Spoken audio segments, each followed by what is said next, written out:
Najua ni kimbembe, tena ni tabu tunapokuja kutaka kuedit faili la PDF. Ni kasheshe.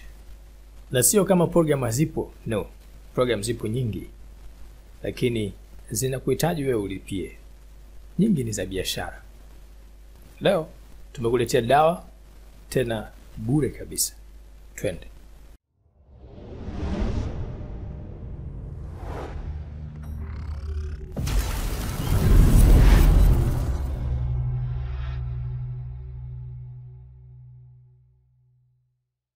Kama tulivyosema, somo letu hapa linazungumzia kama kichwa cha habari kinavyosema, namna gani tunaweza tukaedit PDF, na hapa tunakuletea program bora tena bure. Ni ya bure. Hautolipia hata senti 5, ujapo senti 5. Njoo tuangalie program inaitwa aje. Program inaitwa LibreOffice au LibreOffice. Watu ambao wanajua Kifaransa, mimi nitakuja hapa andika kwenye Google LibreOffice au LibreOffice, itakuja hapa mwambie search. Hii hapa, hii mwanzo kabisa hii. Ibonyeze. Usizunguke wala nikapokea kiwepesi tu hapa. Bonyeza download now. Atakuleta hapa. Hapa utachagua window yako. Kawaida yeye atakusomea, ataisoma window yako, atajua unatumia Windows gani na biti ngapi, atakuwekea hapa biti yake. Kama utahisi kukosea, fungua hapa, chagua unatumia Windows gani. Ukimaliza mwambie download. Cha muhimu nini? Cha muhimu kuchagua ni biti 64 au 32. Kama una uhakika acha kama ilivyo, kwa sababu kikawaida huyu anakuwa amefanya scanning ndani ya kompyuta yako kwa anajua unatumia biti ngapi. Kwa sababu wengine hatujui tunatumia biti ngapi. Simple. Kujua, njoo hapa, right click hii this PC, right click this PC here.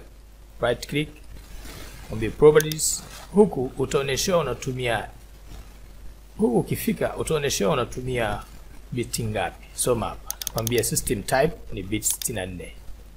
Ukisha download ishushe, ni kawaida, haina process ndefu, process simple. Ikishamaliza programu yako itakuwa hapa, jina lake ni hili na icon yake ipo hivyo, ifungue. Itafunguka programu yako hii. Hapa sasa iko tayari kuedit PDF. Njoo tujaribu kufungua kutafuta PDF yote katika Google. Kusearch aina fulani ya faili katika Google, andika jina la file kisha andika aina yake. Kwa mfano mimi nitaandika Tanzania PDF. Ngata nambia Tanzania PDF, mbona mimi sielewi? Okay, tambia Tanzania history PDF. Kiambia okay, atanifungulia mafaili ambayo yapo katika mfumo wa PDF. Mafaili yalokuja hapo utakuta ni mengi yao ni PDF kwa sababu umeandika PDF. Au hiyo jinsi gani una search Google, tazama video hii hapa. Kwa mimi nitaandika hapa new history of Tanzania.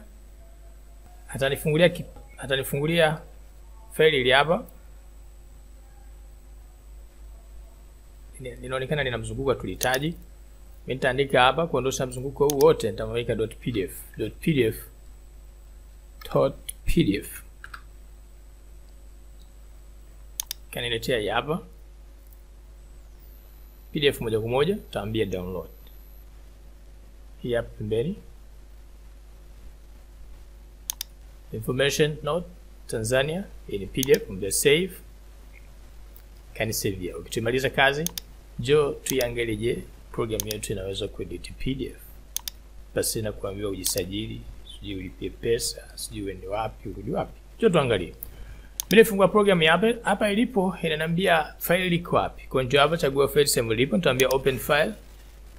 Nenda kwenye sehemu ambapo umeweka mafaili yako. Kwa mimi hapa nimedownload, kwa kitu chote ambacho nakidownload kinakuja kwenye download folder.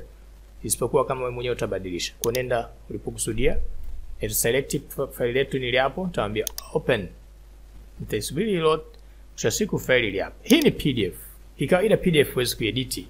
Lakini angalia kwa kupitia programu hii maajabu. Nikibonyeza sehemu yote na utaka kuandika chochote na kuedit chochote unachokihitaji. Umeona? Kamba Tanzania hapa amekosea, ika herufi ndogo. Hapa labda nitaambia hii historia. Hii sio mzungu. Hii ni Mswahili, taandika hapa historia kwa mfano. Kwa hiyo tumeweza kuedit chochote kile ambacho unakihitaji. Umeona? Hii inaitwa LibreOffice. Tena program ya bure.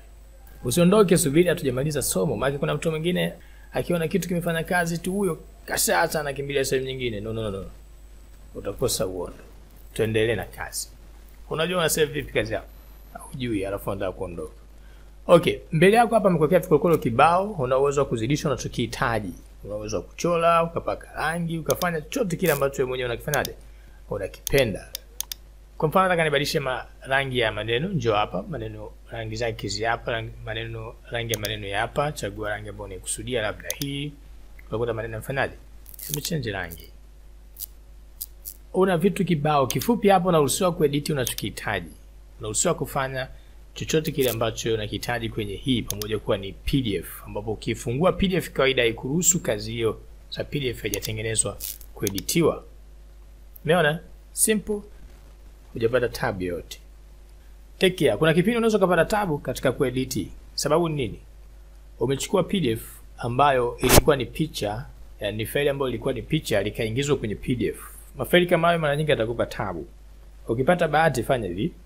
Select dude lake hilo. Ukibonyeza utakuta amekokea dude kama hili. Liselect liweke pembeni. Ukileka pembeni kuna maneno yatabaki hapa pembeni. Haya maneno ambayo yanabaki yanakuwa ni kama ni kivuli cha hayo maneno, cha hiyo picha ambayo umeweka pembeni. Maneno hayo unaruhusiwa kuedit. Tunaongelea kama mtu atakuwa amechukua faili ambalo si la asili. Yani sio PDF yenyewe. Sasa PDF kawaida ni maneno yameandikwa kwenye Word, wakati wa kusave muhusika kaya save kama PDF. Mafaili hayo kuedit ni simple. Lakini kuna mwingine anakuwa ana save picha, alafu akimaliza anaisave kama PDF. Anaingiza picha kwenye Word, alafu anaisave kama PDF. Hiyo ni PDF lakini kiukweli ni picha. Sasa kucheza na picha, unatakiwa ucheze na program za picha.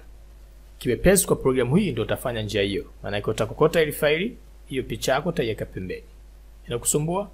Tutakuja tuone program inayokuja huko mbele. Tutakuja tuone huko mbele namna gani unaweza kaedit PDF ambazo zimeskaniwa. Kwa sababu katika PDF mfano hizo ni kuna PDF ambazo zinaskaniwa. Kivipi? Tutaziona hizo tunaziedit vipi. Okay. Mimi nataka ni save hii kazi, fanya nimaliza kazi yangu, nimaliza kufanya kila kitu, nataka ni save. Ndio hapa mbie save, mbie export as PDF. Atakutolea kazi yako kama PDF. Ukija hapa kuna setting pia unaruhusiwa kuifanya. Unaweza kuweka watermark kaandika kitu, lakini pia unaweza kuchagua kama pages ziko nyingi unataka kutoa page ngapi. Sio lazima pages zote, unaweza kaandika mfano hizo pages 10 sio ngapi. Sasa kwambia nitolee page ya 5, kwa maana yake atatolea page gani? Atatolea page hii peke yake. Sio peke yake. Ukija hapa anakuruhusu kuweka nini? Ukija hapa anakuruhusu katika upande, achana hii hapa pembeni. Ukija hapa katika upande wa security anakuruhusu kuweka password. Kwa unaweza kuja hapa kaandika password unaitaka. Mtu anapotaka kutumia PDF yako atakuwa nini? Atatakiwa aandike password ili aweze kuitumia. Tumaliza? No. Tujamaliza. Njoo hapa mwambie export peke yake. Nini kinatokea? Hapa kuna style mbalimbali unaweza kuchagua. Unaweza ukaisave kama HTML, unaweza ukaisave kama picha au aina mbalimbali za picha kama unavyohitaji. PNG hapo, JPG hapo, GIF, kila kitu iko hapo. Kuna masomo ya NK yanaendelea na tunaelekea kuanza production. Kwa kweli tulichelewa, lakini tuko njiani na mbioni. Tutaanza siku si nyingi. NK tunalenga wewe uwe more than a professional.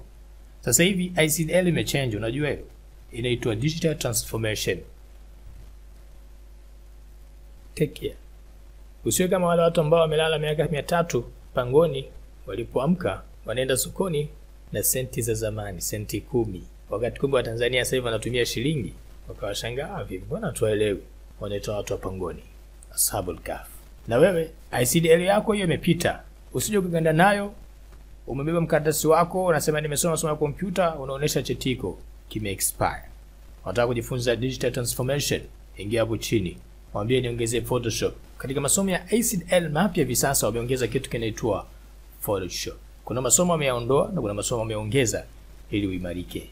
NK Computer Training, be more than a professional.